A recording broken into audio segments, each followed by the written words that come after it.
If you want your iPhone to perform actions just by tapping it on an NFC tag, here's how to use the built-in NFC Tag Reader to set up automation.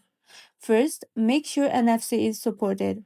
NFC automation works on iPhone XS and later, running iOS 13 or above. You don't need to turn NFC on manually.